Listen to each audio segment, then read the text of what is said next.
ওরে বাবা, আমি তো অনেকদিন গোসল করিনি, তাই আমার গায়ে এত গন্ধ হচ্ছে।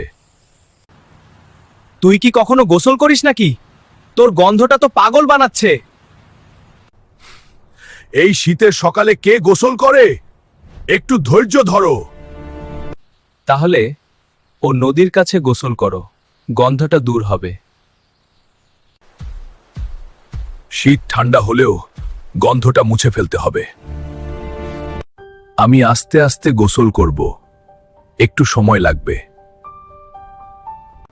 আরে বাবা, হাল্ক থেকে গন্ধ আসছে, দূরে যাও। হ্যাঁ, এটাই হলো আমার গোসলের সময়। অবশেষে গন্ধ চলে গেল, আমি এখন পরিষ্কার। দেখলি, একটু গোসলেই তো মানুষ হওয়া যায়। আর বন্ধুরা, ভিডিওটা ভালো লাগলে লাইক ও সাবস্ক্রাইব করে দিও।